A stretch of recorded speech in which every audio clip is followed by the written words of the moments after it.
Hello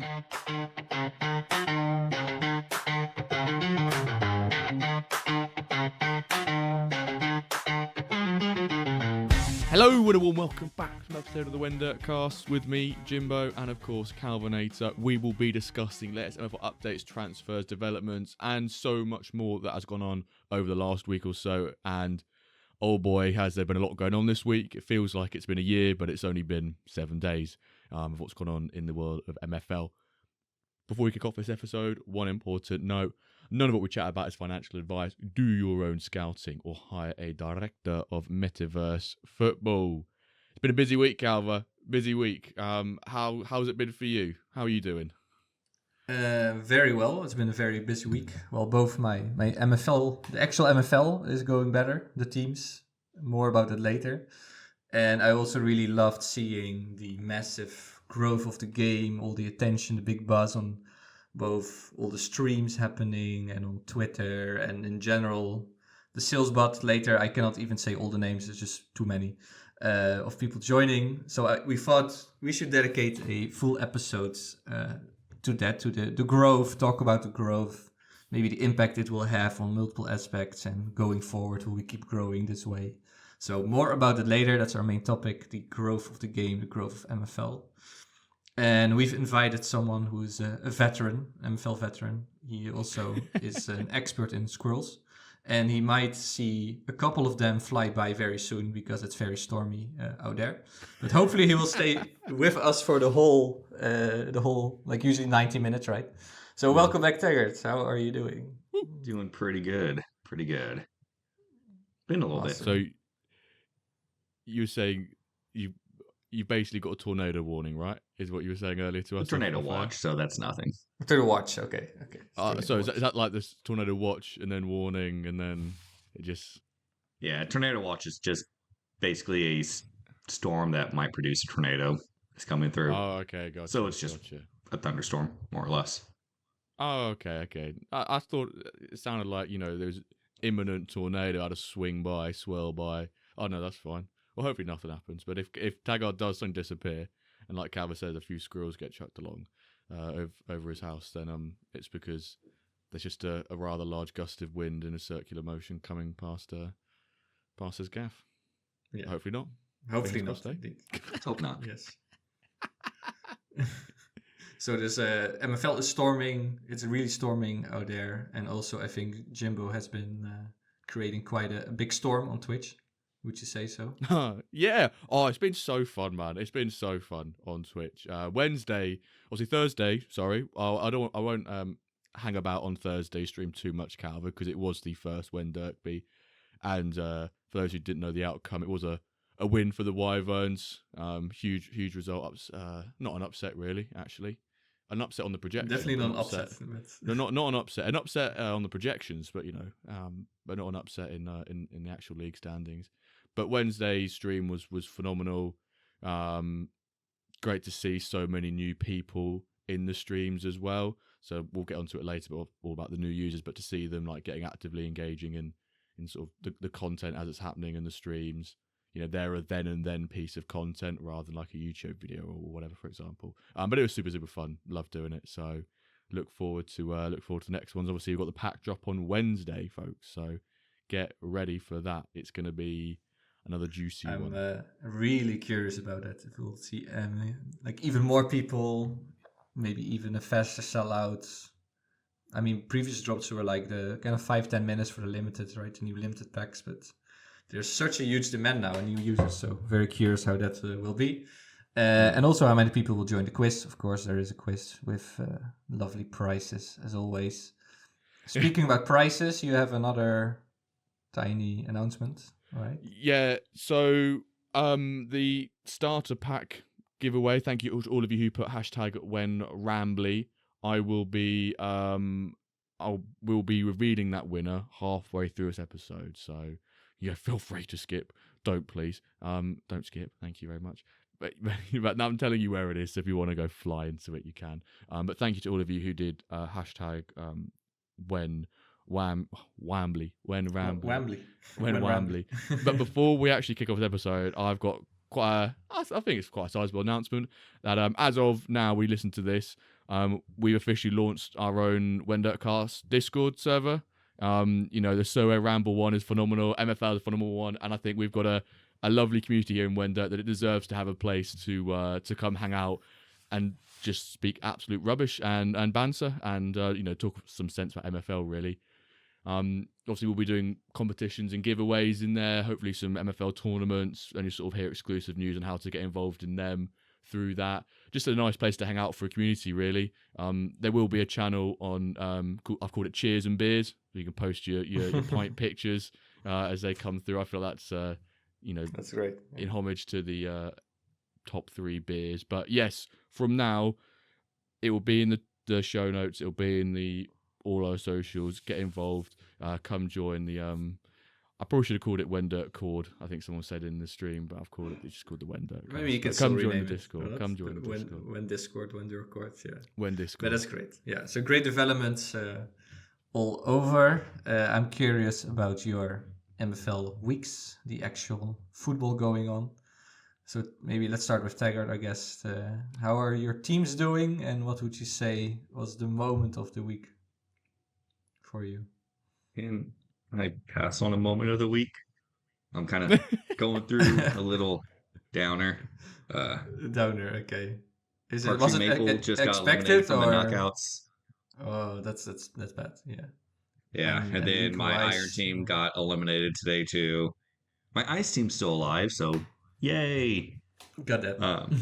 But no, I mean, I didn't expect People to make it through. They're back in Elite Tier 1, so one of the bottom teams in there. But going in today, we had to win to keep our chances alive. We got a nice 0-0 draw, so thrilling. Yeah. So, other than that, I guess the moment of the week is the league's going better. We've moved out of relegation places back into mid-table, so turning the league form around at least. Great. So there's some highlights, like some hope. Yeah. Hopefully we stave off relegation this time. Yeah, I'm in the same boat. I know this the position all too well, but maybe Jimbo will be your moment. Wenson is going up and down, I would say. Yeah, Wenson we're top for a day. Love it. Stop the count. Take the screenshots, enjoy it while you can, take it all in, but enjoy it by being disciplined. We're now like 3rd or 4th, I think, but the games that I'm losing, well, I say the games that I'm losing, I'm trying to make excuses here for me losing games. The games that I have been losing have been against better sides than me that I'm just prepared to rotate against. I don't even want to try because I'd rather be stronger for the teams around me and beat them, such as yourself, Calva. I think when this episode gets released, I'll be playing So Rare Monkey tonight, and we've both rested players in the cup to go full pelt on each other, so it's going to be really interesting. The Wyverns are out of the cup. They won one game today. They won't get through, which is annoying. But the second club have made it. They made it through after 4 games. They won all 4, so that's nice. But with the Wyverns, how they've calculated which pot or which cup you go into, from the average of the best 16 to average of best 11, kind of hurt the Wyverns because they're quite a best 11 strong side rather than a 16. Having a deep bit of strength and depth. Sorry, I couldn't get my words out then. Whereas our first 11 is strong, but once you bring in a couple of rotation players, it just drops off considerably. And with me doing well in the league, it means the cup then doesn't take a priority, and therefore I'm putting out weaker sides compared to, the other teams in the group. So a bit frustrated I've not made it out, but I'm glad to have at least won a game, and hopefully I can win the next one tomorrow. No, 2 days time. Whenever it is, but we'll see. But the Wyverns do well in the league, and that's the main thing. Yeah, no, they're really doing. I'm a bit jealous of that run, to be fair. So doing really well with Wenson. But the good news is that in our Bronze League, also with the podcast league as we call it, I also won the last 2 matches after I think 5-6 losses in a row. So luckily, I also kind of fixed my tactics, or I don't know, well, maybe I'll get lucky again. I don't know if it's purely tactics or not. But for sure, I did the same tactics as with the parent team, with the Casablanca Corsairs. And last week I was really, I don't know, very kind of frustrated how things were going. I lost the first game in silver. I was supposed to be the best team there. Lost 4-1, then 2-0 draw. So I was really like, this is terrible. Yeah. Then I started testing a bit more. I also made a video about like I need to do more testing. Figured something out apparently because I won then the last 6 games. So I have 5 beautiful green ticks behind my team now, and I'm top of the league. So I'm really glad I turned that around.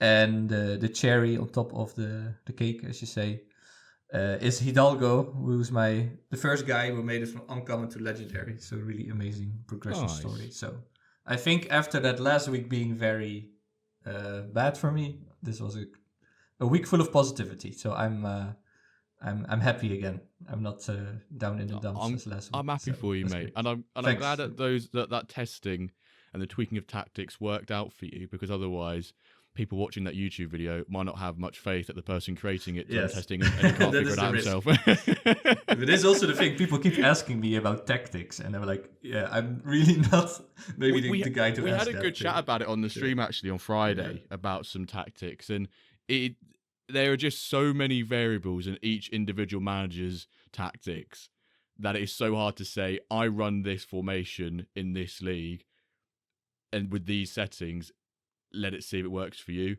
Like I gave my 3-5-2B tactics to another manager, stunk out the place. He just reversed them and now playing well. So it just doesn't. There's so many variables. Yeah, exactly. But it's all. That's what I love about it. There's not one size fits all. But that's my opinion. Anyway. You just have to find something that seems to work. That delivers results. Now with this tactic, I won 6 in a row. I don't think that's a coincidence. Then after having a loss and 2 draws, so that must work. And then I copied it to Korsakov, and they also won twice, although one was against that terrible Bronze League thing. Oh, yeah. So, but yeah, things are looking well again, and they also look very good for MFL. And let's see what is changing in terms of updates, developments, new features in the dev updates. So, of course, the big news is that the Spark division is here. More about that later as we discuss the growth of MFL. Of course, the Spark division is a big part of that. Engine, the new experimental version of the engine has arrived. So, as always, test it and give feedback so we can help the team improve the engine. Some key improvements is improved defense behavior. Yeah, there was a big demand for that. Some odd kind of movements from defenders, sometimes even walking away from strikers. Should be better now. Also, goalies improved, ball positioning, and many more. Do read the full patch notes for more details. Individual instructions are now visible in match reports. That is a huge plus. So if you are testing or analyzing, you can now see the individual instructions you set. New authentication system, they're working on that, should be almost good to go, but I'll wait after the drop to not have any issues, which would be great if it all goes flawless. About the short list and favoriting players, almost ready to go. They have to wait for that new authentication system to fully deploy it and release it. But they also continue to work on the possibility to also follow clubs and other managers. So follow anyone in the MFL universe, Metaverse you want. And finally, about marketplace offers. Good progress on the blockchain side. Hopefully at the start of next week, they can work on the front end. What do you guys think about those updates? What's the most important one for you? I've got a couple of things to mention. I really like the individual instructions in reports. That was actually something. Was it Monday? It was actually last week that Yax came into the stream and said, "Oh, you could do it now," or you mentioned it in. I think he mentioned it in the Discord to someone 2 weeks ago that you could do it, and then dropped it on the stream, and then we had a look at it, which is really cool. So many times we see people go, "Oh, can I go back and look at the individual instructions that I use?" And now the ability to go back and look at them really does mean you can go back in time to a system you used to play, which you felt like worked well, and you can go 1-for-1 replicate it, right? Which is really, really nice. Looking forward to the marketplace offers as always. There is one dev update you've missed. It was right at the bottom. Oh, really? That they said they've resumed work on the generation of photorealistic player images. Oh, yes, of the course. not It so just got off in the secret document. project. Yeah. Indeed. That was it was like so secret it was hiding itself in my document. Yeah, that is again it's kind of stirred the discussion a little bit. Like, is this a good thing? For example, Dio said that he really loves this artwork, thinks it gives, kind of makes MFL kind of unique. Maybe other projects also use AI faces or will use them, and it is unique artwork. But other people say it should look really like a metaverse, right? And then have realistic players. So there's two sides of the coin. I lean more towards liking what we've currently got. That's what I like what we've currently got. And the perfect scenario is that you could have like a toggle, like you can set sometimes to like a white mode or a black mode or dark mode, right?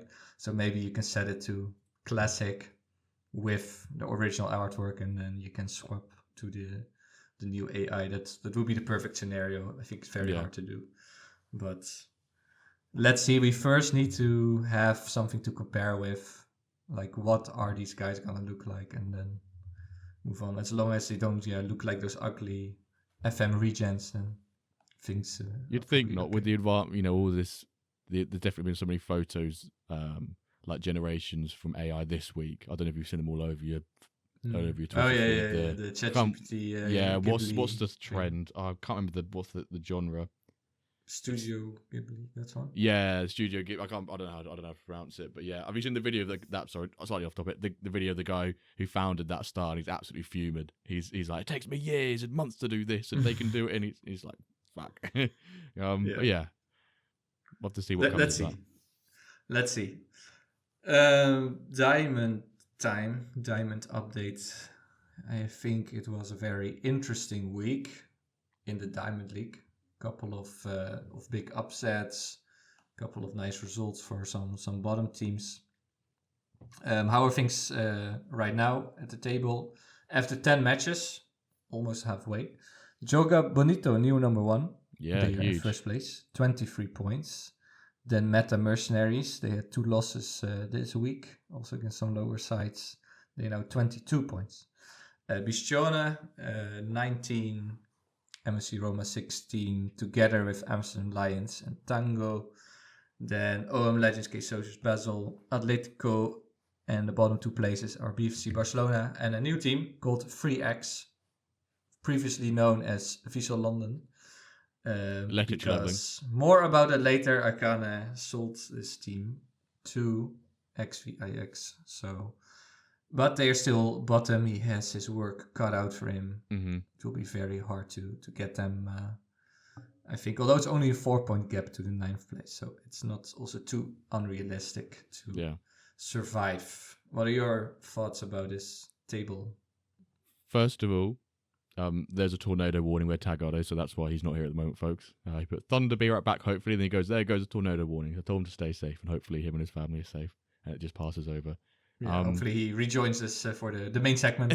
But, well, he's still connected to the studio, so he's technically still in it with us. But we watched on Friday the Yoga Bonito Meta Mercenaries match. That was the game on Friday.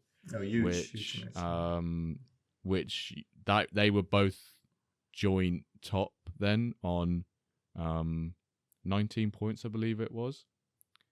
And Yoga Bonito won 1-0. Really, really tight game. Last 10 minutes, Meta Mercenaries are really pushing for an equaliser. So I'm really happy to see Yoga Bonito up the top. There seems to be less of a gap between like the whole league than there was maybe last week. BFC picked up their first win during the week. OM Legends slipped a bit. I think they lost 5 in a row or something like that, which is kind of crazy from winning their first 3 or 4 to then losing 5 in a row is pretty huge. And Frag's Roma have turned it around and they've picked up, out of the last 5 games, a possible 10 points, which is really, really huge. So yes, you can't really say anymore. It's like a surprise. They almost played everyone. And then if you win, you 5 wins, 1 draw, you're doing very well. Yeah. And Dio is also kind of finding his feet, I think. He also had a bit of a rough start. He was projected, I think, 3rd in Diamond. I think maybe even 2nd, you know. Or 2nd even, yeah. So it's he also got a couple more wins.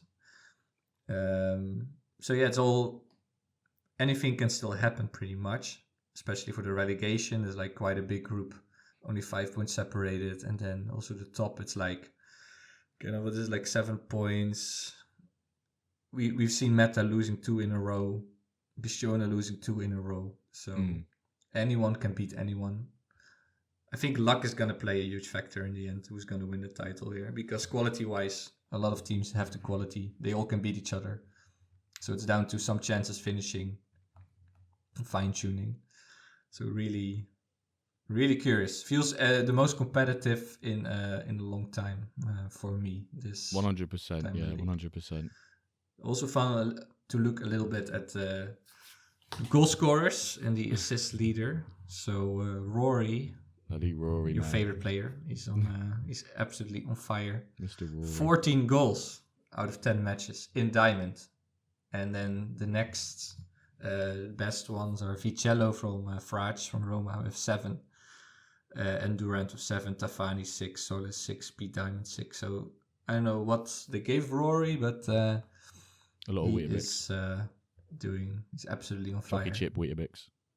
Could be. They should do some doping tests probably with him. Some blood. And then passers, Ahmed also Meta, 7 passes. Kovac from Meta also shared 2nd with 5 passes. So they are really doing well with scoring. Also 17 goal difference. So arguably you could say Meta might have the best quality, but Yoga is just very, decent. Like kind of Italian style, winning 1-0, keeping defense airtight. Don't give away a lot of goals. Score always 1-0. So I think technically Meta is still better, but I think Sturge really has an amazing tactic to do well. All right. Let's start talking about the markets and new users. And where do you start, mate? Where do you start? Yeah, I mean, there was such an overwhelming amount of new users that I can never shout out everyone. The guys that I'm mentioning are just from one day in general in the sales bot. So this is just people I found from one day. This is Rob Rain, 180, Juju, Pickle Time, Impossible, The Aulo, Worked Space, Tizai, The Broker, TradeX 404, Weiser, Brazilianer, Tobbe, Aineris, Dr. Trade Apocalypse, ShareQuest, Andrew Laird, Siabe 23, Walla Out, Pep Teta, Devs Kamikaze, Vex, Will Smith, Hey Bill, Who's the Champs, Rocktopus, Cinder, Kenno, Burkham's Revenge, and many, many more this week. I have some bit of data about it later. But the new user of the week is Caramel Garlic. And why is that? Because you could say he was the luckiest new user of this week. And from starter pack, he pulled a 92 rated left back, 22 years old. So that's huge. A crazy pull. And he does what actually I think most new users then do is like, okay, I can sell him and then with that budget probably build a nice squad. And Scrub bought him for only 800 USD. I think that's quite a steal. I think that's a bargain. That is really a bargain. Yes, I think. Such players, maybe even 2,000. He could have easily gotten that, but I guess he just wanted quick cash, and Scrub is a very shrewd businessman, and he knows how to make a deal and slide into people's DMs to quickly settle it, and I think he just offered, how is it, cash in hand, or how do you say that? Cash in hand, yeah. Cash in hand, and he accepted that, so, well, congrats on that. Congrats on putting in Caramel Garlic and on having that nice budget. Hopefully you can build a nice team somewhere in Ice or Spark or so. Yeah. With that. Very nice. As common limited, I just put the whole community. There were so many transfers, so many commons. Also with the Redemption Cup, there was really like... Pretty much everyone I loaned out a 40 rated left back. I still pulled from a referral reward, got snapped up. Almost everyone is finding a home right now, so that's going really well. Yeah. So is the whole community. Then uncommon rare players, McBride Ace is, I think, copying Dio a little bit, going for the progression premium route. He bought a 74 right back, 20-year-old for 80 USD, and a 19-year-old 73 overall left back for 120 USD. That's quite a lot of money. So I really think the progression premium and the young age together, that really drives up prices for those types of players. And McBride is willing to pay that. So curious how these two players will develop. Then legendary players, Fra Gioco.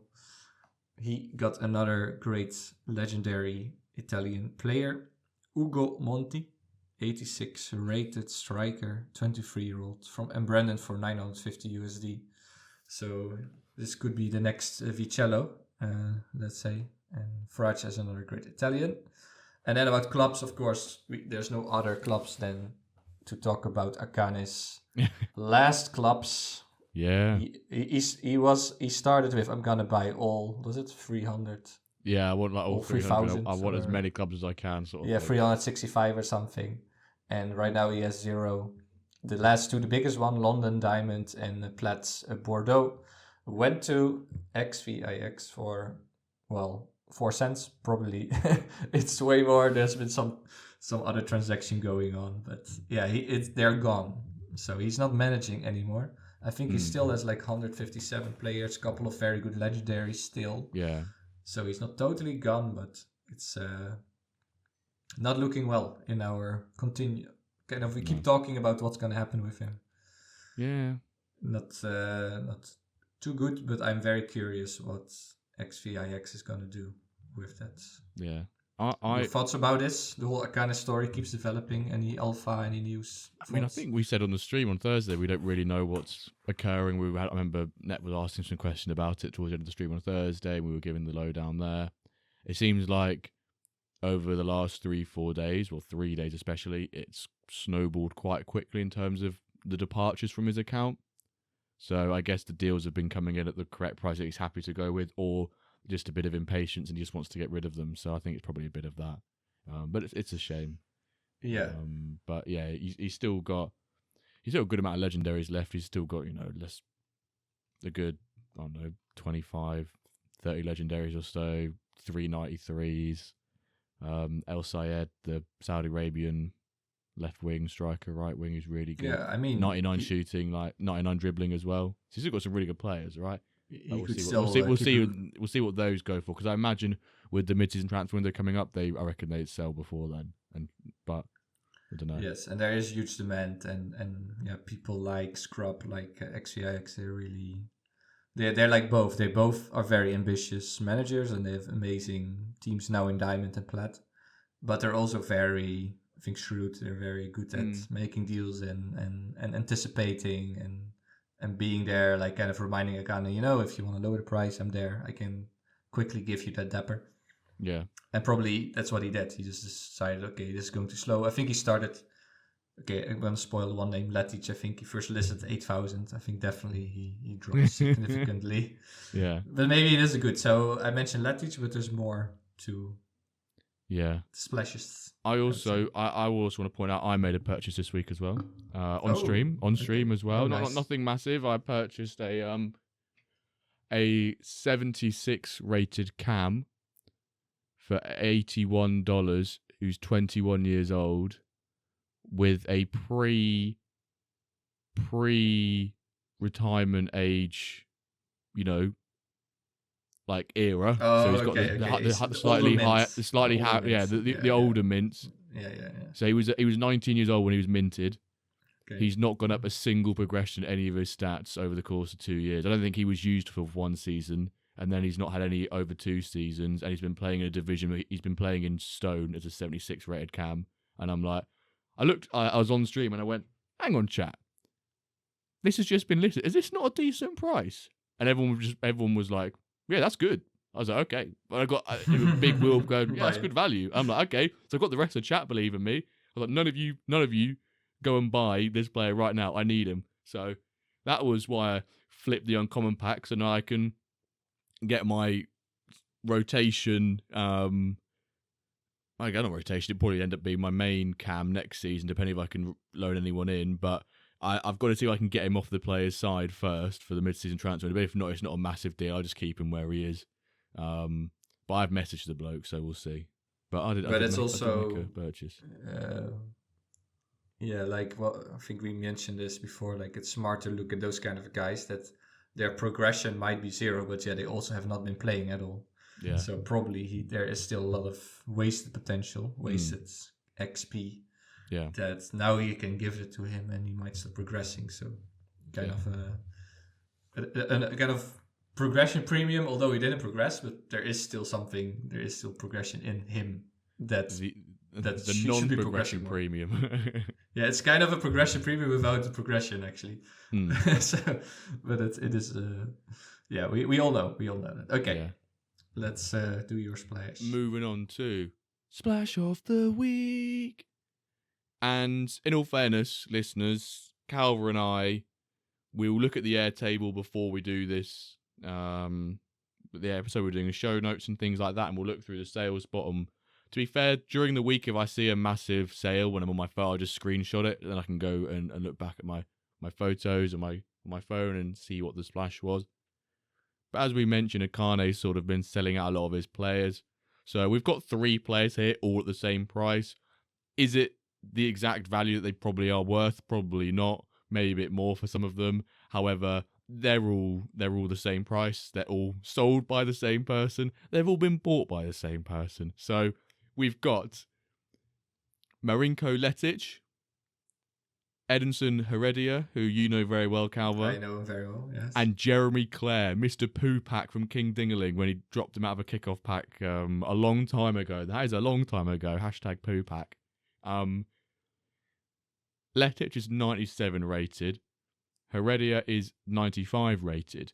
And Clare is 94 rated. And Scrub purchased all 3 of them from Akane for $1,600 each. Which I think is mental. I think it was Jeremy Clare. I think it might have been Clare who he bought for, or Letic, one of the two. He bought for 3,200 and then sells him for 1,600. But it goes without saying, we do not know if these are like package deals, if it's sort of like a flat price for every player and something more is being given as a substitute off the counter, we'll call it, off the books, that we don't know about. But to have 3 massive players, or I think Scrubs purchased about 10 legendaries this week, and a couple of ultimates, it sounds. I can't say that. Yeah, 2 ultimates. He has 3 ultimates now, I think, Scrubs, so with Maciejewski. And his agency this week has gone bonkers. He's really, I mean, he won Diamond before, but I think he's really now top 3 pretty much every season with meta. Yeah, you kind of get like in each league, you have kind of a traditional top 3, kind of a top 4. Bision is definitely there now with those players. Yeah, Letic is one of the best players, like the best, one of the best, one of the 97. And Heredia, just based on his stats, if you would add them up, I think one of the most all-round, apart from the shooting then, but yeah, really crazy player. Whoa, look who's back! How is everything, mate? Your house is still there? Okay, yeah. The house is still there. Good, you can keep recording. Yeah. We were just... Didn't lose power. We're good. Didn't lose power. We were just discussing Scrub's crazy week of buying ultimates and legendaries. You mean Scrub just doing Scrub things? Scrub being Scrub, yes. I mean, once Akane kind of said he was selling out, I was waiting for Scrub to just end up buying it out. But he's such a little businessman like that, isn't he? He sniffs the opportunity, and he's like, right, I'm in there. I need to get in there. If I can find a deal, I'm going to take it. That's Scrub. Yeah. And even if there isn't a deal to be found, I'm going to make sure I create a deal myself. Therefore, I can find my own deal, and then we're going to have a deal. Yeah. There's no saying no to Scrub, basically. He is the deal maker, for sure. And he knows the market. He does. Yeah. No, he's super. He's very I thought of a hashtag shrewd scrub. We can do that maybe. Shrewd. So Hard to pronounce. I was looking at who has the most legendaries, and Big Wilbert has a 90 legendaries, and actually that's someone we probably should mention as well. He picked up one of Akane's platinum clubs. I think it was Akane's platinum clubs. Yeah. And he purchased it for like $350, which is obviously a crazy buy, but he'll only earn 35% of the revenue, I think, that comes from that club. So that's been taken into consideration. So I think Big Wilb now has two plat sides, maybe. I think he has, Big Wilb has Tango, then he has 2 plat sides. And I was looking, will he be able to populate them? Yeah, the guy has 90 legendaries, the most of anyone in MFL. So, yes. And a lot of them, he has a lot of legendaries between sort of that 90 to 85 rated region. So a lot of the up and coming ones, or the ones that probably can be on the lower end of plat, upper end of gold. So yeah, just mad galleries, if I'm completely honest. Yeah, big wheels. Although I really think Scrub also really wants that top segment, like those the guys that make a difference in Diamond are the ultimates now. And I think in terms of ultimate, Scrub made a huge move. I think Ronin is by far still the most ultimate. The ultimate Scrub. Yeah, the ultimate. And especially like Letty's one of the best players in game now. It's also for Bishone plus Heredia. So a very good week for Scrub. Let's talk about IRL football. Maybe you'll start with Tagerd. How is St. Louis doing? Still 0-0 in the 23rd minute. I haven't honestly been able to watch much of it yet, so okay. But yeah, you're watching that, so keep us updated, IRL. In general, how are they doing MLS wise? MLS wise, they're playing with much more identity this season than they were last season. Picking up some points, which is good. The offense has been hit or miss. They haven't really been able to create much threat out of possession. And then some injuries right now is kind of really hurting that too. MLS roster rules are weird that outside of the first 11 to 14 players, you get mixed quality. So they lost their right wing back, and that's really hurt their ability to build out the back. Not five at the back. Not 5 at the back, is it? Not what which Palmer's been saying a week. If you play 5 at the back, you're a bunch of pussies, basically what he's been saying on Discord. I hate not 5 at the back team, are they? I will give this the credit. It's the modern 3-4-2-1-1-2. The modern 3-4. Transition it evolves into this utter woke nonsense. 5 at the back is 5 at the back. We're being progressive. Exactly. Okay. I don't think I can say a lot about playing with 5 at the back. I know you can't, mate, because you play. I hate a back 5 so much. I'm very vocal on that. I hate a back 5. You never know what's going to happen. You try to put a lineup out to counteract a back 5, and you're just going to end up getting beat 2-0 on 2 set pieces. It's like, what the hell? They got 15 shots, 12 of them blocked. That's great. 2 set pieces, I'm done.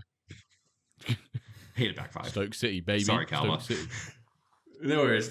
No, but it's hard to make them work. But I think when they work, it's great. Pulis over here defending a back 5. Jimbo, any Premier League?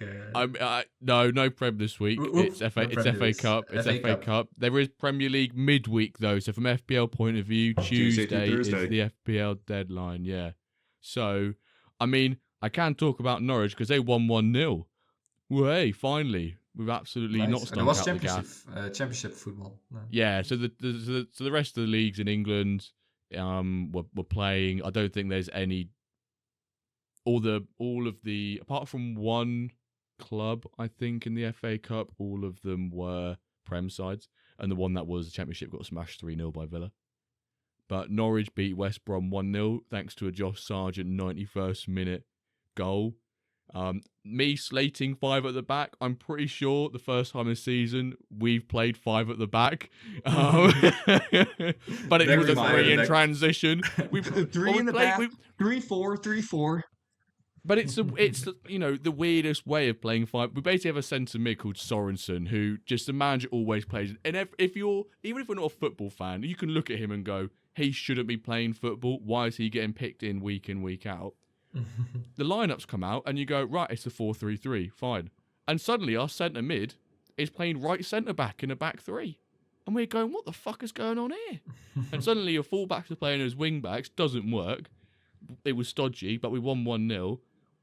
But we won 1-0 in a formation. So we scored when we scored, it was when we were playing 4 at the back. So I think that's enough for me. We started with 5 at the back.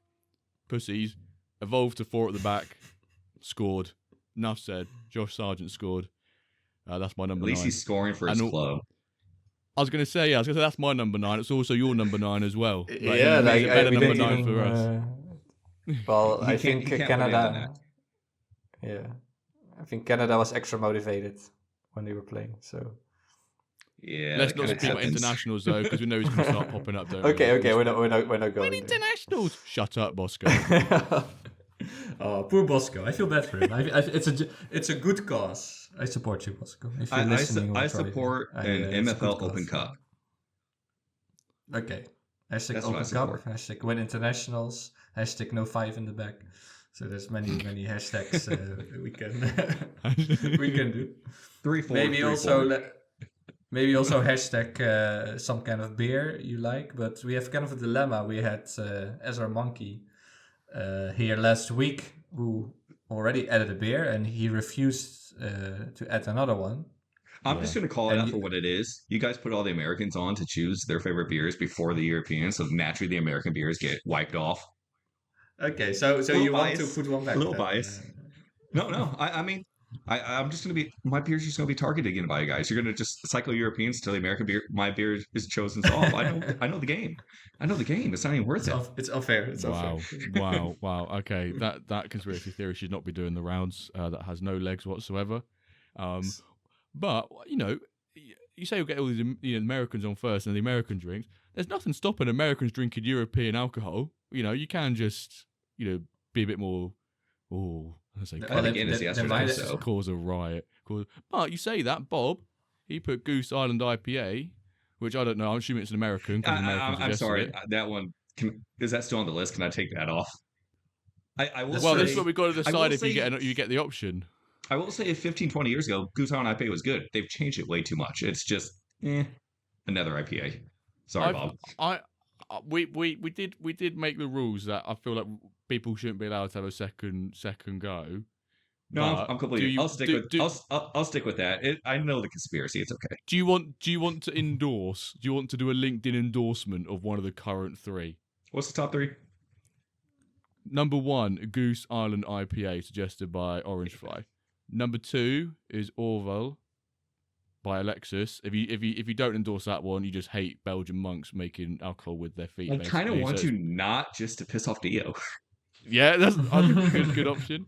And then the final one is Erdinger, suggested by Palmer, also who hates 5 at the back. So it depends which way you want to. You could target the beers or target the individuals who nominated them. To support the out of the 5 at the back, let's go with Erdinger from Palmer. Support the 5 at the back. Okay. Support the hate for the 5 at the back. So you're endorsing Erdinger. Yes. From Palmer. All right. Stand. we can add it when we read it, like plus Tagerd endorsement, like the Tagerd endorsement. Plus Tagerd endorsement. We'll add it now to the top 3. Yeah, I'm not going Goose Island IPA and just annoying Deal about his monks. That's too easy. He should make one team about like monks and beer, like kind of a monks beer team. I think that was a great identity. I mean, it already has its natural rival with McBride's. Birra Moretti. Yeah, I was like, wait, it's not Peroni. It's Moretti. There's some beer themed teams indeed. Yeah. All right. I think, Jimbo, you have a wheel to spin. Yeah, I've got a wheel to spin. So this is all of you who took part in the hashtag WenRambly hashtag on the Discord. There was 30 of you, which I think is amazing. So I'm going to spin the wheel once now, and whoever it lands on will be the lucky recipient of a starter pack, which I think is great. So let me go ahead and share my screen quick. We'll make this nice and quick. And whilst I'm doing this, Tagerd, would you like to suggest a number between 1 and 10 for me to shuffle this bad boy with? 3. Oh, that's boring. No, it's not. 1, 2, 3. Right. Spin that big un. Spin. Well, there you go, Dio. I made up for your mocks. Well, Dio wins the starter pack. So Rigged, congrats, rigged. Dio. Everyone would say Congrats, rigged. Dio. Congrats. Oh, Wait, when he doesn't pay attention, you get lucky, right? What's like the rule again?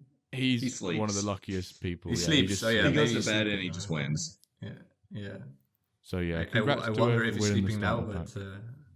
well, the time did change. Yeah, time did change. The clock. Maybe he's a bit upset and sleeping, and now he wins this pack. Yeah. So congrats to you. Congrats to Dio. Yeah, for that starter pack. Thank you to everyone who took part in this giveaway and also the T limited pack one. Again, we've really enjoyed putting them out there for you to get involved with and win some stuff. So be sure to keep an eye on our socials, come in the streams, join the Discord as well. Maybe for people who join the Discord, might be some extra stuff in there, some extra chances of winning things. So we want to try and do all these giveaways and rewards and give back to the awesome community that is MFL and the WenDirk listeners. Bosh. Yes. So what is the WenDirk community called?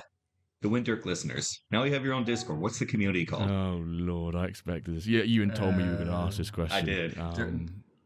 Dirkies? Dirkies. Bunch of Dirkies. Dirks. Little Dirks. Little Dirks. That's going to... Lil Dirk, I have to think about it. Maybe we just do a competition for that. Best name. Dirkers.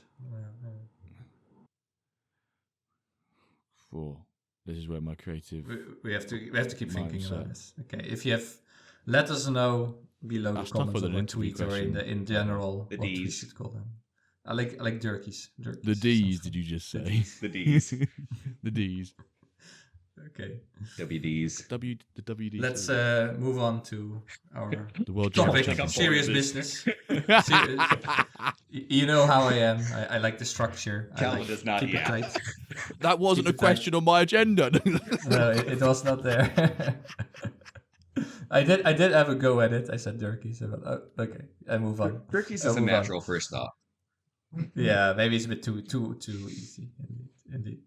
So the main topic is the growth MFL, because we had this amazing growth in the past. Well, this week was crazy. Also before that, so let's say the past 2 weeks. We had some really big names joining. For like Nap is already a bit longer. He was of course on the pod also with us.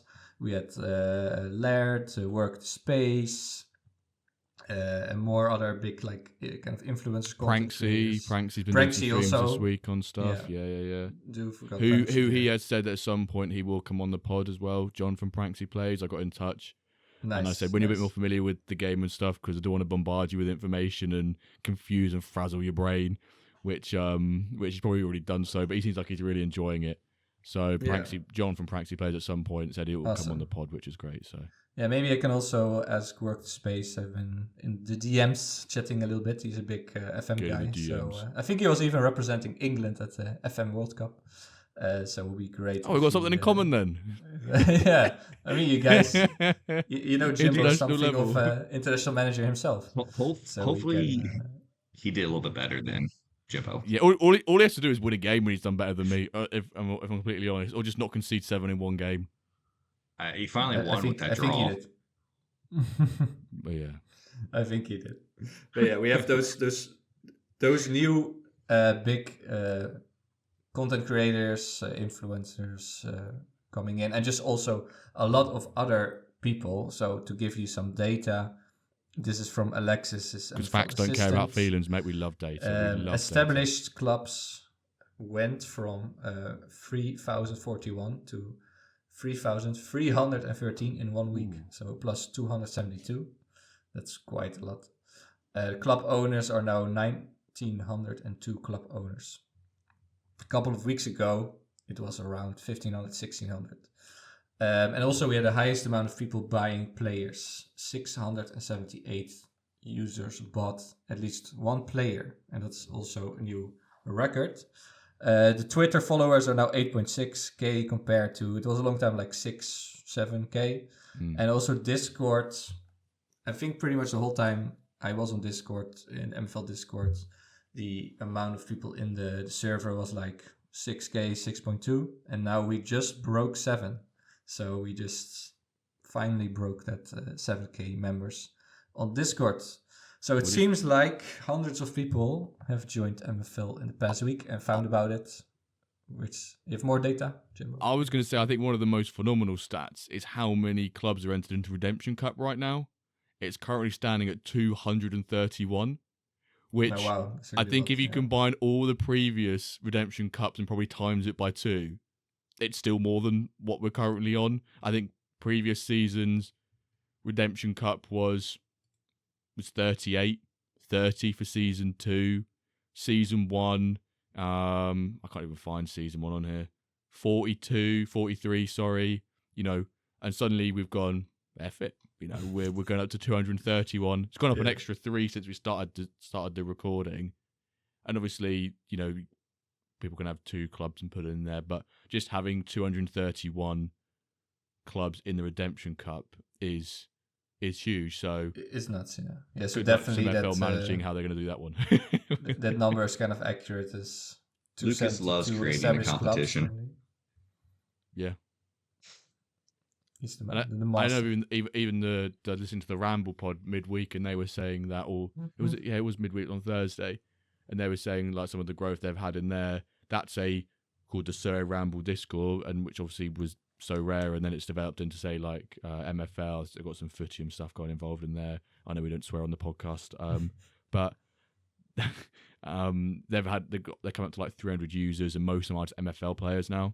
So MFL is sort of seemed like taking over, and because it always started with Nep on a stream with Laird on Monday, and then Pranks did a couple of streams. I think it was Wednesday, Thursday, or Thursday, Friday. Laird did a stream on Friday evening about it, and they've all sort of seems like caught the bug a bit with it and having a lot of fun, which is really, really nice. So I'm just super happy that we're seeing this, and I hope it continues. And I think us 3 is OG sort of here. We've had the patience and knew this was probably going to happen at some point, but I just didn't feel like it would be 1 week where all the bigger creators get scooped in at once, sort of thing. You think maybe it might be a bit of time, but it feels like, oh no, wake up in the morning. I think it was Friday. You had Pranksy, then you had Laird, then you had us streaming. So you probably had about 7 hours of just constant MFL content live throughout the day, which is never been done before in the MFL live in streams. Yeah, it's also like a big network effect. I think if 2 or 3 of those names confirm, like, oh, it's really good, I keep making content, I keep really, it keeps growing on me, and then others are also attracted to that. So it's we gained 45 subs on YouTube this week. Yes, it took us 7 to get to 65 or something, and we've smashed through all of that. We're at 420 followers on Twitch, and I think obviously there were some gifted subs during the week. Thank you, Zuta, and those who came in. But Nep sub, Pranksy sub, I think we're like 37 subs, something like that. And that just even looking at the amount of first time chatters in the stream. But like you said earlier, I guess Tagerd as well. But what you're saying, Calva, is let's see how many people we get on the stream on Wednesday. Part of me wonders if the servers or anything will crash or whatever, but I probably don't think so, considering I hope Jax is also ready to handle all that traffic. Indeed, that will be a big question. Yeah, so let's talk about a couple of things, how all of this growth could affect the game, and break down a couple of aspects. So I thought maybe first about the Spark division. That was quite unexpected. Did you guys expect it that suddenly this Spark division was dropped? No. We knew it was coming, and they always want. We knew it was coming. We knew it was Spark, but we knew it would always come once ice sold out. So when you see ice have like 50 clubs left, you knew it just had to be round the corner. And you could argue, was it, if this week didn't happen in terms of new users, would it have been dropped? Don't know, but I reckon it may have still been dropped in preparation for the new season. But I'm excited by it. It really accelerated it, of course. And what is cool is this location thing, right? That they had this, you can submit your location. Of course, we had the whole Andy Haiti. I hope he gets meme. 80, man. I hope he really gets Yeah, it. Yeah, I mean, everyone wants him to get it. It would be amazing. But I love that they kind of ask people what kind of locations you want. Also, let's see what is like a demand for, and maybe just add those locations that people can have their hometowns from all over the world. There was also, I think, someone from Philippines asking that. Of course, not big footballing countries. They're probably very low in the FIFA ranking. They used previously, right? FIFA ranking top 50. But it would be really cool. So hopefully this develops that everyone can get a Spark location they love. Yeah, I definitely put in my hometown, so might as well. Yes, yeah, why not? Yeah, just see. It's really. I think beneficial for MFL that you're way more connected to your license and to your club, and really want to keep building that and leading it to glory. And I think later on in this agenda, I also put about continental leagues. Maybe we can first move to that. There also the plan is, right, to have pretty much your own location anywhere in the world, and then you're in one of the continents, and they're playing that maybe even within your time zone, then to also solve that issue what we talked about previously about time zone. So there will be really great development and really helpful for users. Yeah, I do wonder what that happens from like a player nationality point of view. You've got these not unique locations, but these different countries of club locations. But then from a player nationality point of view, do you then expand that out more as well? Because I think Big Wilbert pointed out, say, it's weird why there's no Russian clubs, but there's Russian players. And if I remember correctly, that was when they brought out the club locations. They didn't include Russia because of the, I guess, ongoing conflicts between Russia invading Ukraine and that conflict over there. So I think that followed sweet after like FIFA did it. Loads of other gaming companies removed them from it. So that's probably the reason if you're wondering why there's no Russian clubs, but there's Russian players. It's a great quiz question. Which nation has players but no clubs? Yeah. Maybe I'll chuck it in there again for Wednesday. But yes, but also continental. Yeah, I think that's a great aspect of the growth to make it more international. And maybe if there's a huge demand for one country, you can also start generating players from that country as in the next mint.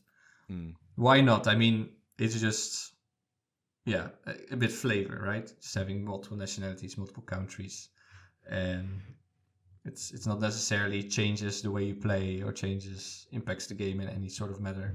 At least not yet. I think the chemistry is really like a long-term thing. So win internationals. Yeah. But that's how many times are you going to say that this time, Jimbo? Yeah. He doesn't even I'm have going to say it for as many times that Bosco mentions it in the Discord. He doesn't even have to say it anymore. You can say it all the time on the pod now. Yeah. He really got to you. He's really like in your mind. It's like a mini Bosco. Just saying when international. I love Bosco. little voice. Okay, then let's talk about the growth itself. So how will all of those new people impact the game? Maybe prices, everyone's favorite topic. What's gonna happen to prices? I think this week we already saw prices go up. Well, this is where it gets interesting. First of all, with the drop this Wednesday, we've got 170 less packs than there were on the first drop of the season, which is interesting. We've got 70 less limited and 100 less common, something along those lines. I think it's 230 of one where there was 300 previously, and then 400 of one where previously was 500. So we've got 170 less packs. Yes, actually, I disagree with your statement there, Cal, that we've seen prices increase on the basis that, and I shared this with Tagerd actually earlier on in the week, that I was sharing with him some a dashboard from the marketplace. It actually shows over the last sort of 3-4 weeks that say like rare players average price of the average weekly price of a rare player has been coming down, has continued to come down. But obviously, one thing with I that think chart age I've got is that, a huge factor. Right? of course, age is a huge Yeah. factor. Yeah, that I should change it to only include 16 to 28-year-olds from like pack age range. But I think if we continue, if this user growth we've got is at the moment is sustained over a long period of time, i.e., more than a week, more than 2 weeks, more than 3-4 weeks, like a whole season near enough, then we will see prices increase. In the short term, they're definitely increased now anyway. No, I think it's very healthy also because we have this awkward period between like the mass retirement, what we said before, like there's at one point a big batch of players is gonna retire in one season, and we need to bridge that gap, and to bridge it without prices dropping too much and then people getting upset and panicking or whatever. It's great to have so many new users coming in. So to bridge that gap, it's good to have this kind of growth, and then after that, with retirement and steady big growth, that might then lead to an increase in prices, especially of younger players. But for now, I think it's good to balance it out. Those two things. Can I say Tagerd, any takes? maybe unpopular opinion for I guess more for like the agent side is I'm perfectly fine with prices coming down a little bit, like not having that wild swing. Hopefully as the game grows and community grows and numbers get bigger, we don't see the whole ups and downs of the market that we've seen over the time with each wave of new user growth. So as Jimbo said when he was running the dashboard data, average price still kind of dropping. The past few days, it seems like the average price of some players might be going up, and it probably is the age counterbalancing where it was like 24 and younger. They're selling a little bit higher than they were, but 26 and over is still kind of worth bringing that average down a little bit. And this is a weekly average as well, right? And we're getting more of those 26-year-old players coming in because we've had 3 seasons of age and we're in the 4th season. So, but it's one of those where you would, if new users keep coming, you'd expect market prices to go up a bit, but maybe, hopefully not to such as big of an extreme swing that we saw going season 1 through season 2 into season 3. Yeah, around Christmas time. Yeah. Yeah, like leading up to Christmas, the price rise was quite dramatic. Kind of the Akane tsunami, that was right. Yeah, the average price of a rare player at the beginning of December was $88. Then by New Year's, it just shy of doubled. So that's quite a tremendous amount, and that's gone from $148 at the end of December down to an average weekly price now of $80. So we've come way back down to where it was pre-season 1 in some average weekly prices. But one thing we've not even considered, which we don't know how much of an impact it will have, but the first release of those little convicts are coming out of their jail cells, the tier jail blokes. So we'll have to see how much of an impact they have. Do they get put on the market? Do they get re-injected into, re-pushed back into tier jail? And for new listeners, tier jail is just development center that we conned it tier jail, and it's dev jail, not tier jail. Yeah, sorry, dev jail. Sorry, I don't know what I was saying tier jail for, because I had someone break tier jail earlier. Sorry, that's why. That's why. But yeah, if those players that come out of dev jail, do they go back into dev jail again? Do they get pushed on the market? Where do they go? And we'll have more rewards being redeemed from packs this season as well. So maybe if we have an increase in price, more supply from a reward point of view, does that help ease that tension up a bit? But I like what Tagerd was saying, that I guess the perfect world is where prices almost stay very relatively stable across a long period of time rather than peaks and troughs when waves like this happen. But I think I guess also the timing of when these new users come in, it's kind of awkward for them because the market is so dry currently because we're middle of a season. If this happens before a season starts or after season, do we see bigger changes in prices because of the, there's more players to actually go and put on the market and grab for your teams. Yeah, no, you're right. There's a couple of extra supply moments, as you said. So the pack drop 1, then extra rewards gonna be spent, reward packs, plus the jailbreak of everyone pretty much getting out. Yeah. So those 3 moments, but then that can be offset by this big growth. So that's great. And it's not, it wouldn't hurt to if they drop a little bit more. Actually, I agree with that, especially for users, that they're not too intimidated. I think that other game, the F Word, they have very expensive players, so that's it's good that we have a bit lower prices. That's better for new users. Honestly, the timing of Spark coming out with the Season 4 jailbreak couldn't be better. Because as we've seen with Ice and even Stone before that, there was a large pack drop to seed the new division. That's going to happen more or less naturally with the jailbreak. Yeah, so the timing could really be perfect. Perfect timing. It's not planned for sure. So maybe the jailbreak doesn't crater the market like some people were feared. Do we know how many people are in dev jail that are beginning coming out? No, I think Yax has said he could find out the number, or even Matt knows. I don't know. Maybe we can try and get a figure out there before the end of this season to see what that potential rush could look like. But I think maybe we're talking about it too much that there won't be much of an impact. I feel like it's one of those, sell the hype, buy the news sort of thing. Super low rated. Most of them are like, you have like the crazy, I think Big Wall versus like Tuma or something. Like you have those, but those are really the majority of the players under 50 are still going to be under 55. Exactly. Yes, so it's not going to impact too much. Who with the addition of Spark might have better use going out and just playing, because you may not get your 120% progression, but you may get like 90 in a competitive environment and earn something, which is almost like, well, you earn small amounts, but you also get progression as well. So that's almost the best of both worlds. That sort of kind of meets you halfway with that dilemma of, do you put someone in dev jail or not? Yes.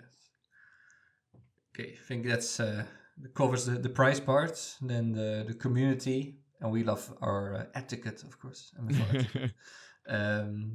Maybe I want to kick off this community etiquette, like how will it change? What was really amazing to see is that people who joined MFL like 5 days ago are now helping people who joined 1 day ago. So you saw like all those green leaves. Let's call them the green leaves. They're all the green leaves talking to each other, and I was like, "Oh, that's amazing to see." So they're kind of helping each other, and they're doing essentially what also the veterans usually do, just being nice, answering simple questions, and then they take over that role. They kind of copy the behavior, and I think we already got some compliments on Twitter for, that's really great community, very supportive. So far so good. And we all we're all acting like, oh, we're not shocked by this. We know this community is awesome. It's just oh yeah, like welcome. It's it is as good as people say it is. It's one of those things. Oh, is it too good to be true, that community? No. One thing I have really liked about these new users, and especially people who have been talking about MFL from like a streaming point of view and content creation point of view, Pranksy, Laird, etc., is their mindset and expectation on MFL is to play it for fun, not with the intention of ROI. And I think that just changes you as a new user, your mindset, your expectation of the game completely. It's not like so people will go, if I whack in $1,000, how many months, if I play a particular strategy or stack a certain club, can I expect to then get my money back? It's, going with the intention of playing for having fun, playing the game and enjoying it. I think that's what we're seeing all of those users. People like Laird, who is a very sophisticated and thought out person with his content, and comes across as very trustworthy. For him to be saying things like that, if he goes, oh yeah, you go there with the expectation of 100 ROI, but because he goes in with that sort of calm, enjoy yourself, but do it by being disciplined. #Neil Warnock.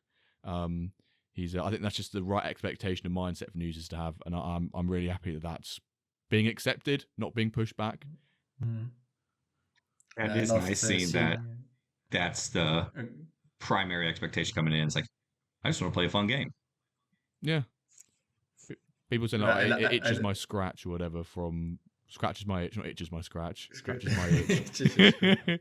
Sorry, my phrase has been horrendous today, by the way. I'm not firing all cylinders. It's been a dreadful showing for me today.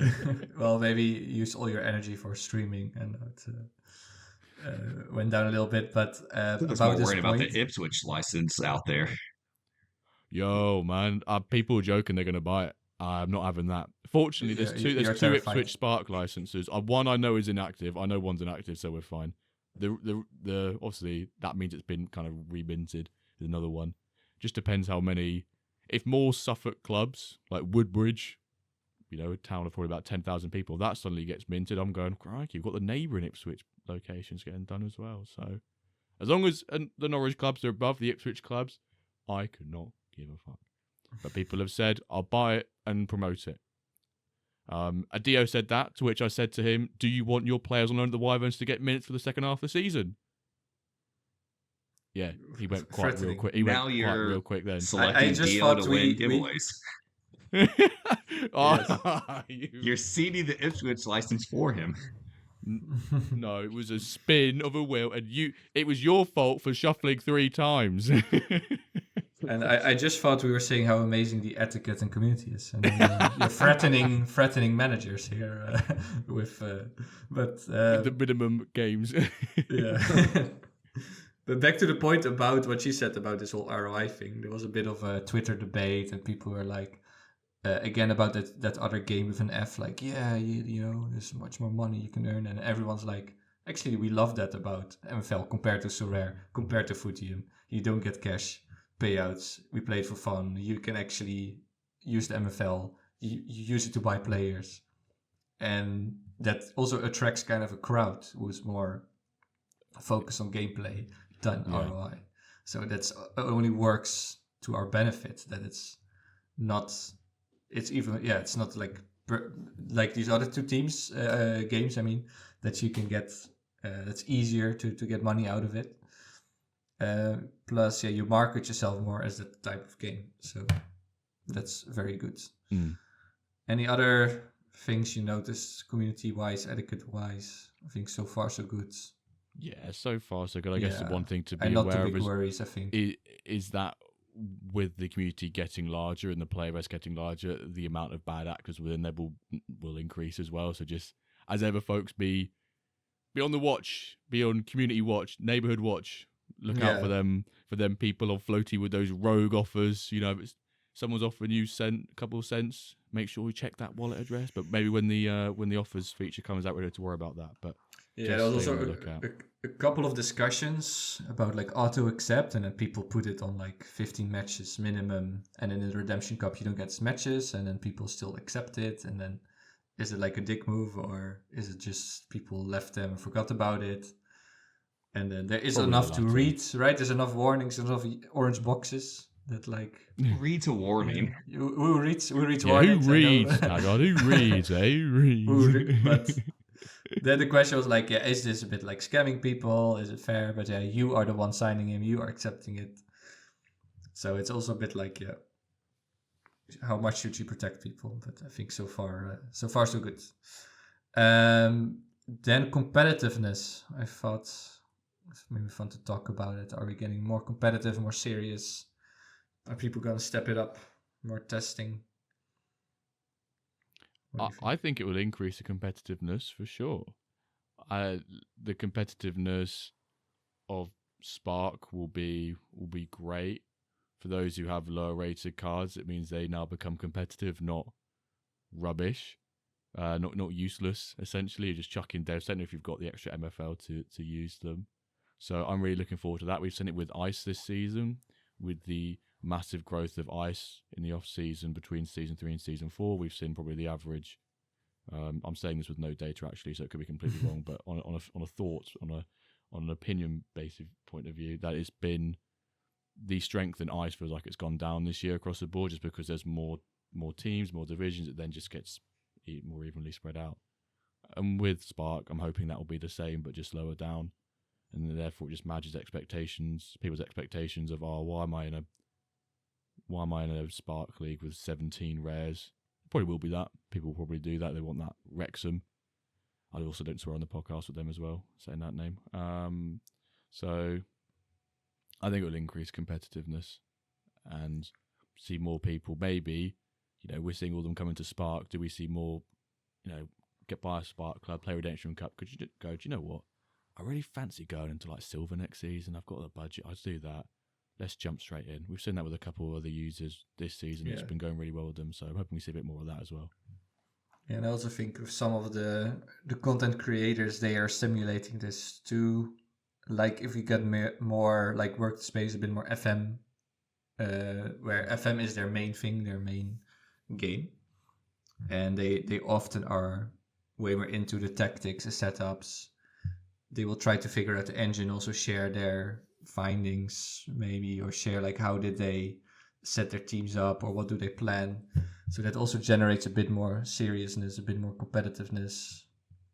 It stimulates people, motivates people to dive in that too. So we get more competitive in that sense too. So I think it's all also a positive development.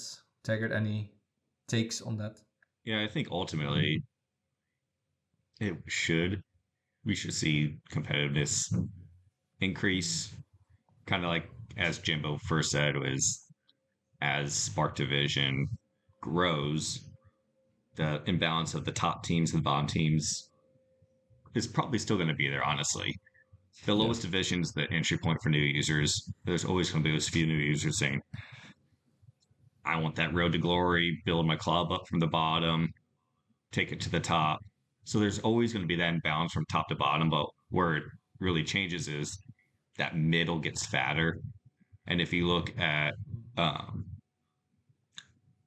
not going to say the Discord term, but the charts of each division, you look at ice, and that middle has gotten really fat.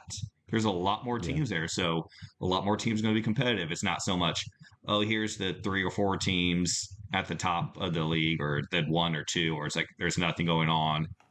Then there's the bottom teams who are just going to lose everything. It's like, okay, getting into those playoff places to maybe go up might be a lot more realistic, because the teams from 4 to 9 or 10, it's kind of what we're seeing in all the divisions. The middle is getting fatter. There's a lot more balanced competitiveness. There's always going to be the top and bottom. I mean, the higher divisions, you've seen that the gap from the top and bottom getting a lot tighter. So those teams where it's like, oh yeah, I'm the 4th strongest in the league. It's like, you're only like 20 overall over from the lowest. And that's not taking into account text or anything. It's like, you're not safe from relegation.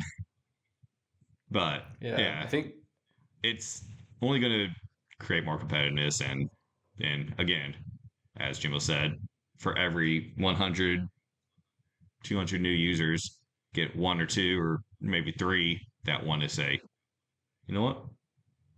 Bronze, silver, gold, getting up higher a little bit sooner. That makes a lot more sense for me.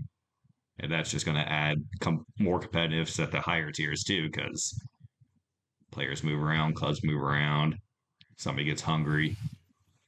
It'll be fun. I think we really see that in our bronze league. That, like, Jimbo, you were projected like 9th or 8th or 10th. I think it's 10th. I think it's 10th. So, and with, I think you have great tactics. You managed to really be a top 5, top 4. Well, obviously you really thought about it. You've used this consistently, perfected it, and then you're now competitive with like higher I'm really teams. Some praise here. So much praise. No, but really, I'm really getting slandered. Are Wyverns going to get the WenDirk curse this week? Don't. Maybe. Raj said last episode, I've just finished listening to the pod. Just quote unquote what you said here, Jimbo. Wyverns ain't lost a game this season. We lost the first 3 games of this week. Just got absolutely smashed. And now Calva's saying how such good mans you are tactically and everything. This is a conspiracy theory. They're maybe doing it on purpose to try and damage. No, the no, no. success of the Ivers I'm this serious. season. Like, you stayed up in bronze, which was super tough last year. And now you're even getting better. So my theory is like, you can have an edge, right? With the right testing, right tactics, you have an edge. You can be more competitive, and that's what you want. Not just pay to win, having better players. I think maybe my overall is better, but I'm 10th, so that's great. That's what you want. Cal was definitely Stinky- trying to stinky curse the tactics, man. Wyverns to flip the table. Yes. Let's see next week if this works. We're not even halfway through the But season. I'm You know, genuine. anything can change. Anything can change. You know. Yes. Come on, Jimbo. Don't hedge. Don't hedge. You're talking about your No. first in the league last week. Come on, push it.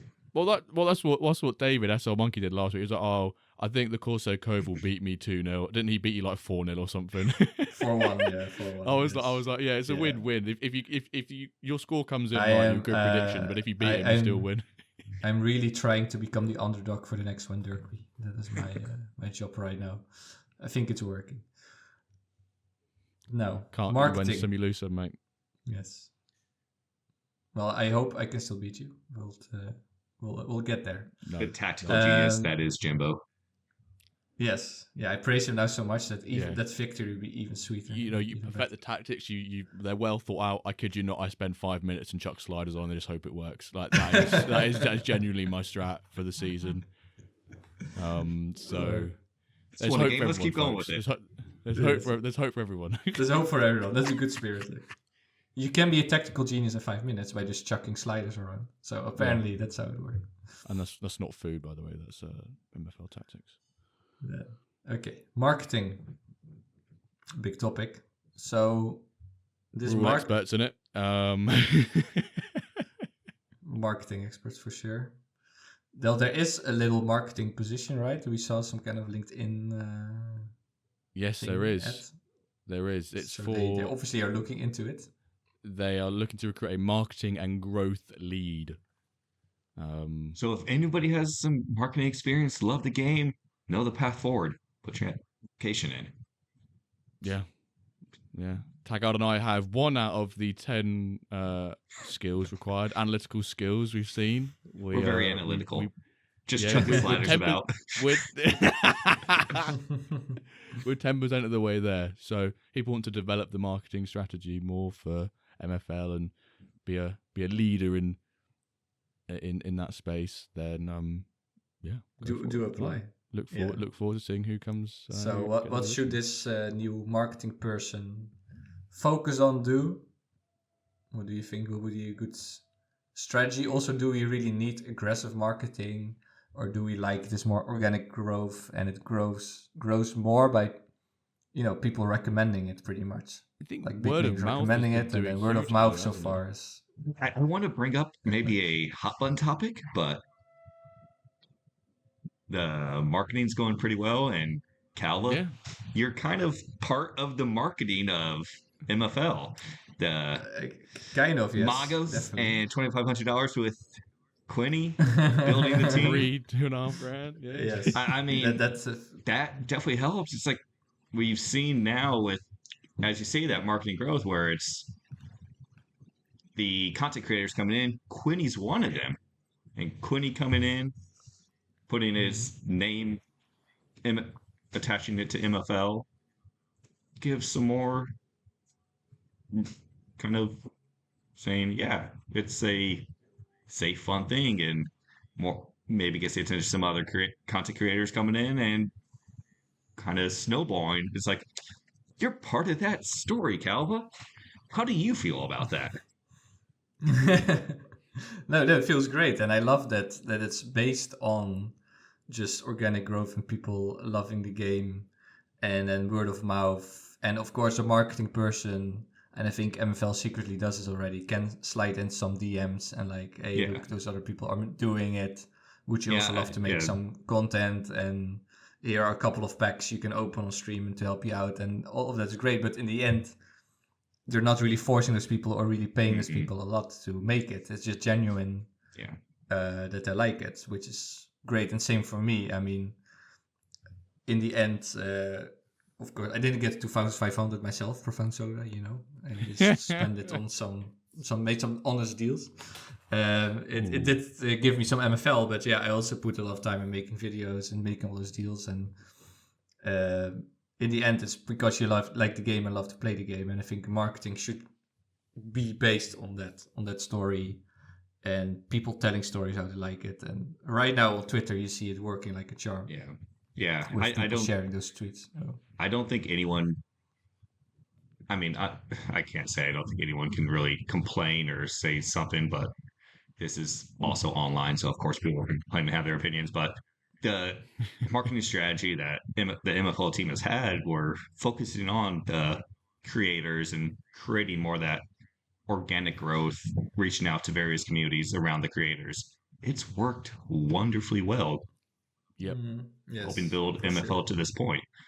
So yeah, I guess how you've started the question is, with the new marketing lead presumably coming in sometime soon, what does that next phase look like? Is it still like the more content creator, organic, independent growth driven, or do we start seeing some more formalized, this is the MFL brand messaging going out into the market trying to find users?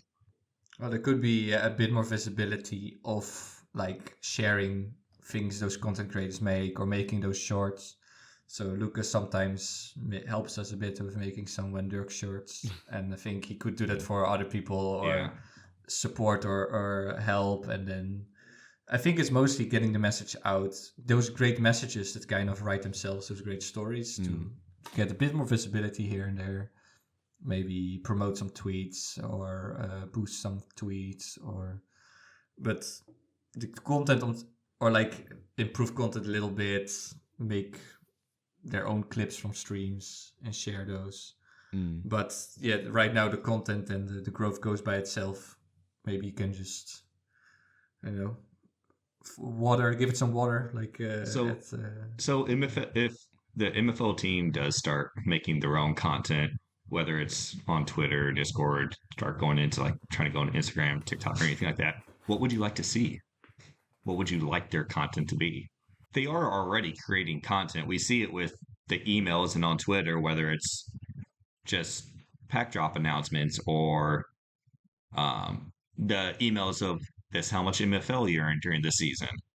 They are creating content already. I guess my better question is there new content you'd like to see them create?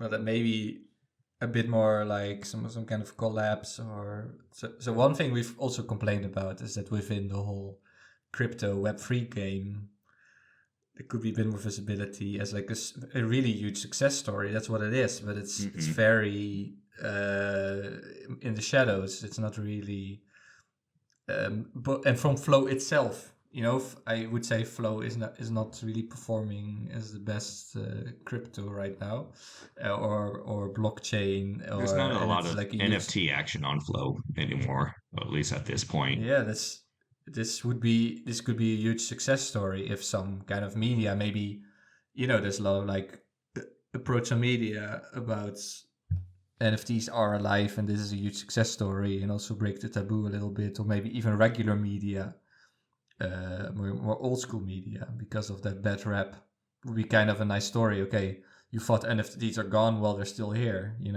I had some guy commenting, trying to take the piss on like a YouTube comment about NFTs.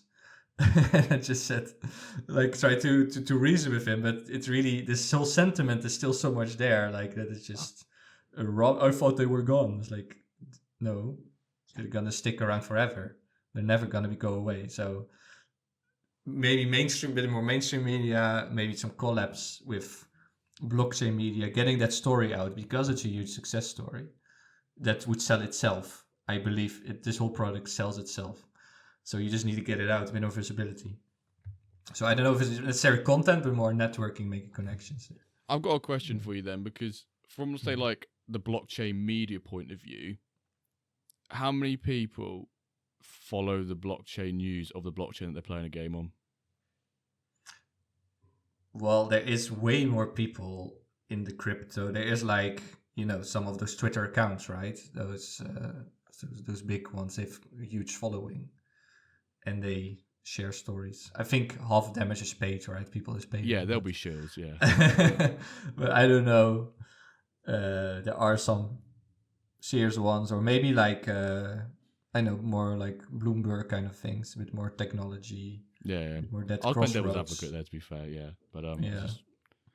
Also, kind of the wonderful thing about MFL being on flow, and the Dapper Wall definitely has its issues for certain things, but the one really nice thing about it is it doesn't feel like crypto. You don't have to know that MFL is built on flow because you don't have to purchase any native tokens. Yeah, I mean, we mentioned Footim a few times, but it's for me what I haven't gotten into ETH NFTs in general, but one of the big holdups for me and why I haven't tried out Footium is okay, I have to go get ETH. I have to bridge ETH to the I forget what chain it's on, but to the I correct think it's chain an to be ARB, able to isn't it? Yeah. to be able to buy Yeah, it. it's very bad. You don't have to deal with that crypto. I don't even want to say crypto savvy because it's really pretty basic and it shouldn't be holding anything back, but you don't even have that barrier to new players. So No, you say it's no. like how many anybody playing NFL is following like Flow News or anything like that. It's like at some point it just truly does not matter for a game like MFL just by how it's set up. It's a game, No. just like any other football manager game. It's like you could go play FIFA Ultimate Team and you buy the game, you buy the players, or you just grind to. I haven't played it, so but you just grind your way up, or you spend a lot of money. Mm. It's this No, essentially the exactly. same. It's the same thing for MFL, except rather than buying a disc or downloading the game, you purchase a club, you purchase your players, and then you play with them. It's Yes. yeah, it's essentially the same concept, except just you're paying for different things in the game. Yeah, and this is the funny thing is like, yeah, in Fortnite, you also pay for it, but then you don't even own it as an NFT. Yeah. It's even worse, actually, but people think that's normal, that you pay And- skins and... And it's one of those things Yeah. where you talk about ownership of NFTs. Yes, it's technically there, but really for me, it's just the transparency of building on the blockchain. We can go in and see what players are in the MFL account, who they're minting. You can see when they're minting. It's that transparency around it, so you don't have the oh, this game can go out and you just spent $100 on a player. They're going to go mint another 100 of those basically exact same players, and your player is going to be worth $5 now because anybody can get them that they want. Yeah. It's each player is unique. You can see the transparency of what the team's doing on the blockchain, and with the for the in-game assets, that's really the benefit of building a game on blockchain more so than the ownership of it. But the ownership is a nice, cool aspect. Don't get me wrong, but the transparency of the blockchain is amazing. Yes. Exactly, that kind of story also needs to be told. More preaching about that. But overall, on the marketing piece, or the growth and how it's happened, and I love the organic growth that we've been seeing. I think we said to Matt, or maybe even once. I think maybe we said in the captain's chat once we've sort of, say if Laird and Pranks and so on, they do get more involved, which would be great. And it seems like that way from the early signs, anyway, at least. They do maybe, you've probably got a lot of the big, so rare content creators there. Do they maybe then focus attention more towards an FM community, which then, work the space as an FM content creator, right, Calva? And Yes, it's just, yes. I think it's almost like you focus on the people which you can reach, and then those networks between content creators on cross platforms and games are really close with each other. And then you almost, domino effect is probably what we're seeing here. The Work the Space guy put out a tweet. I think Net replied to it as well, and he was like, "Yeah, you'll really enjoy it." And then when you have other content creators talking to themselves, that's where they trust each other, and they will then trust their opinion. And it's all about trust. I think the way we've been going about our growth, MFL say we've been going about our growth, that organic way is through word of mouth, and it's the best from a trust point of view. And especially when people hear like NFTs and Web3s, they trust. That's the main thing they're probably going to be considering. Especially when we're talking about MFL, and like for us being in it for so long, this is a huge success story, astounding growth. Huge. But it's still a tiny community compared to big NFT games, not anything getting out NFT games, tiny community. So that small growth of word of mouth trust, I think is massive, and great by the MFL team for not trying to get too big too quick, dump a lot of money into jump in on it. Something to try to make a big splash. They've been patient themselves. Yes. It's amazing.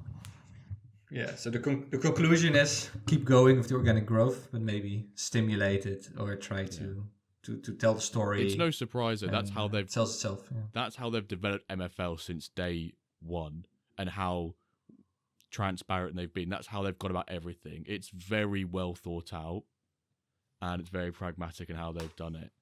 It's sensible, and we shouldn't be shocked by that, I don't think.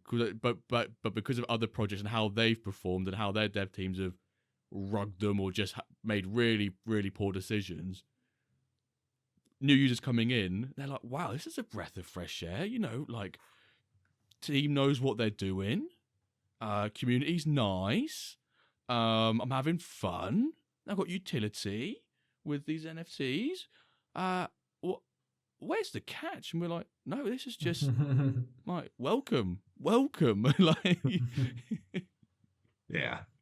I will say, I guess, if I could see the MFL team making any type of content, to me it kind of comes back from the engine feedback channel.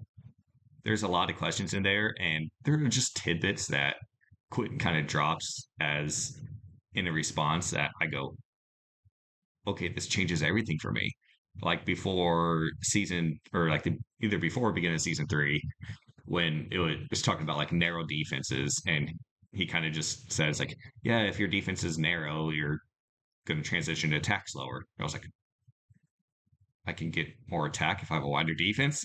It was kind of just, it was one of those where like, yeah, that makes complete sense. Why did I never think about that? But so if there's any type of content around it, it's like, it would be like those kind of engine things where it's like something specific, like defensive width. How can this impact your game? Or something like those aerial duels. And then it's like, just give like the description of it. It's like defensive width for a narrow defense. You can be more compact, blah, blah, blah. But you get out into attack slower, and then give some like game footage, like visualizing the differences. If there's something like that, you just get like 30-second to a minute clips of just descriptions of individual aspects of a game. That could be a lot of fun. The engine will come under more scrutiny now with more users looking at it. I think that's one thing we'll see. But there's so much about the engine we don't know. And I do appreciate that anything Quentin shares, it's done publicly so that it's available to everybody. I just kind of would like it to be shared more. Yeah, it would be great, to do a bit more content explaining or a bit more transparency visually too, because not everyone reads, right? And especially that engine channel gets so massive, and like it's like exactly, it's like where to even start. Quentin is a saint for getting all the feedback to definitely, it's amazing. So if that can be summarized in some kind of a bit more some videos or some, I don't know, some explanations, that would be great. Okay, we're already recording an hour 40, so maybe we should. I had one last point about secret project and new UI, maybe very quick. Do you think that is the most super essential, or it can be a bit more long term? This like a new UI, new interface with photorealistic players. Exactly. Like, do you think that is really essential for growth, or we can keep going with this current UI for a bit? I don't necessarily think it's essential for growth. I think I don't think it's going to hurt it either. Uh, Everybody kind of has their own opinions about the artwork. Some people will be upset about it switching, assuming you get to the point that it does actually switch, since the secret project's been released or announced and said they're beginning to work on it again. I mean, for me personally, I like the artwork. It's different. Me It's too. unique. I think yes. I don't think it's bad. Some people might say it's bad, but switching to like a photorealistic, as long as photorealistic isn't bad, I don't see a problem with it. It might reach some new players because everybody thinks of cartoons as or NFTs as these cartoony things, JPEGs. If it's like a real person there, maybe doesn't seem as much fake. Yeah. Yeah. Although But- then it's like, is it even really an NFT, or is it just some dude somewhere in Romania, like like some actual dude, because it's so realistic? It's Yeah, like, is this even a gamey thing? Is it? But okay, we'll have to wait and see. I like the artwork. I said, Tagger, when you were on a Tornado Watch and Warning, I said that I lean towards more like keeping it as we are. The more I think about it, actually, if we're saying, these are AI generated, a bit like we go up to the random person street and go, oh, what are your thoughts on NFTs? And someone goes, they go like, Go to the random person and goes, oh, what's your thought on AI generated images? And they go, I feel like there's that aspect to it. It doesn't feel as unique if it's just generated by AI. It feels a little bit, from an art point of view, taking away that authenticity. A bit like we've seen the complete backlash, or we were talking about it, Cal, weren't we? That style of artwork which ChatGPT has been creating, and you've seen it all over the Twitter feeds this week.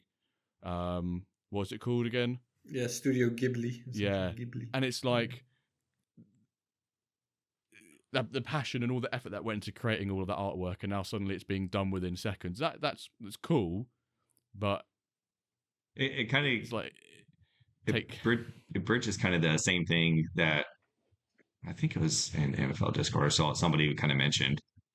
I mean, the predominant way people make badges for MFL is with AI, and in some way, they all kind of start looking the same at some point, because AI does produce a very generic image unless you really kind of go in the weeds of what they produce. So yeah, I guess it's one of those things where switching the image of a player's, does it make MFL lose a little uniqueness? True. Exactly. It's a bit more generic, and because AI, this kind of AI style is everywhere. But yeah, maybe I also mentioned like maybe the toggle that there is an option, like you want to play old style, old school with the OG artwork, or you want to play a new interface. Maybe there's some way we can have the best of both worlds, let's say. One of the things I kind of thought of is, what if there's like another MFL sync and you could create like a collectible player card that's the old school artwork? It's like, oh yeah, my favorite player, and they just like take the photorealistic image. It's like how we got our like MFL Discord profile pictures are essentially us as an MFL player artwork. It's like, well, if they did that to the photorealistic players, and you can still kind of preserve the historical artwork some way. Yeah, that would be amazing. Yeah, if they can do it.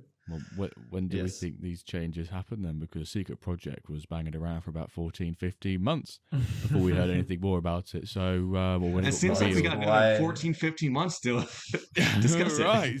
See you after the World Cup, folks. I definitely think it's a bit more not short term, mid term, long term. So it's quite a big thing. It's quite a big change. It first also I reckon this calendar year. Yeah. So. Yeah, it's one of those things where it's not necessarily going to change the game. It's kind of how it was. The Secret Project was originally described as, it's not going to impact the game at all, but it's going to be just how we view the game is going to change a bit, potentially. Yes.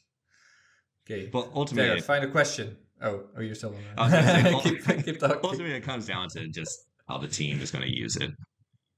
Yes. If they feel hindered at all by the current artwork, then switching it obviously can be beneficial for growth. It's definitely gonna be a big call, and you're gonna make everybody happy. So it's a tough decision. You win some, you lose some. Yes. Then final question from Reference Ezra motto. Monkey. He asked last week: is MFL coach what Alexis wants to build? So this kind of tactical help. Is it going too far? Do you think? Is it like shouldn't he develop it? I don't think What so. do you think? I don't think it does. I mean, kind of as we've touched on earlier, Jimbo gave his 352B instructions, and it really didn't do anything. There's a lot of individual factors that go into whether it's team individual instructions or just the roster Players makeup also. and attributes it's like maybe you could see 4-4-2 is outplaying 4-3-3 attack. Okay. But you still have to go out and do it. I don't think it's too much. Can I add a piece to the question then? Yeah. Do you think it'd be too much if it was free? No. I disagree. I think just having all that information on a level where anyone could just go, I think it just makes you still got to go ahead and do that, but everyone will just do the same thing, and that's where it then loses its. But everyone does the same thing. I mean, what's it really going to come out to when we've seen people put like the formation matchup win-loss percentage before? We're talking about there's like the 4 or 5 that are winning like 58% of their matches. The bottom like 3 or 4 that are winning like 42% of their matches. And then there's the middle in between.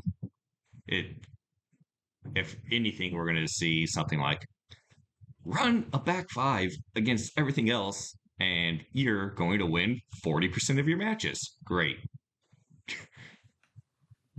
But I still think Alexis wants to go like deeper into that. Yeah. How good at each formations in divisions when you're running this tactic on this formation, what's your percentage? So then you can really fine it down, tune it. That's where I think maybe it goes too far. What I will say is I don't think it goes too far. I don't think it goes too far for being free. For Alexis, charge for it. Just charge for it. Have that basic tease of like the generic like formation information, and then that dive down. Definitely charge people for it. Even if it's like, hey, $2, $3, $4, $5 a month. Okay. Get a little bit of something back just to keep doing it. If you're going to dive down and give something that like personalized, who knows? Maybe he can do something as making it like for $5 a month, you get that in-depth information and you get your specific clubs targeted. It's like, yeah, for Alexis, definitely charge for it, but I don't think it goes too far, even if it's free. All right. And your question for our next guest. Did you think about something? Do you have something you're curious about? So, outside of just engine work, it seems like the next thing coming is the marketplace enhancements, whether it's the offers, like favoriting and all that. What would you like to see next after marketplace enhancements? Is it going to be something like, do you want to see in-game tactical adjustments, including subs? Do you want to see more in-depth training type things? Do you want to see more or even just more assets introduced? What do you want to see outside of just engine work? What do you want to see after marketplace enhancements for the general game ecosystem? Do you want to see the amount of clicks it requires to look at player progression on a marketplace card reduced by 50% from 2 to 1? I mean, that was a big. if that's really what you want to see next, that's what you want to see next. But no, that's not. Yeah, see that. I'm just curious what people want to see next, because for me, after these marketplace enhancements, it would be great to get in-game tactical adjustments. I really do think it would be great. Yes, I think people keep mentioning that. So, ladies and gentlemen, this is the time of episode where we reveal this week's hashtag. And we've gone for a combination of some topics that we've spoken about. We mentioned Scrub and how shrewd he is with his deals and how he's sweeping everything up off the marketplace from a legendary point of view. And also, if you're watching, you would have seen that Tagerd had to go for a bit because of the old tornado watch, which then became a tornado warning. So I decided to combine the two, and we're going for hashtag ScrubNado. So want to get hashtag ScrubNado plastered everywhere. Twitter, MFL Discord, extra brownie points, extra Dirk points if you come into our Discord and put hashtag ScrubNado. So make sure you go and do that. Make sure you come into the Discord as well, because we'll have some fun stuff going on in there soon. Before we wrap things up completely, though, Tagerd, I'm glad you're safe. I'm glad your house is safe. I'm glad the squirrels are safe. Well, we don't know that for conclusive, but we guess they are safe. Well, not an MFL. Thank you for another appearance on the pod with all your yapping. It's been great to have you back on the episode again, mate. Thank you. It's fun to be back on. Fun to get Calva sweating about the time, do all the yapping. Sun's out again. Toodles, soccer fans. Awesome. Great. Oh, I was like, this is quite a nice one he's doing here. Where's the sucker punch? You had to throw that one. There's the sucker punch. There's the bleeping we needed. Right. So, folks, hashtag ScrubNado. Make sure you join the WenDirk Discord. Make sure you're tuning in to the stream on Wednesday for the pack drop. And we'll see you this time next week for another episode of the WenDirk Cast. Thank you for listening.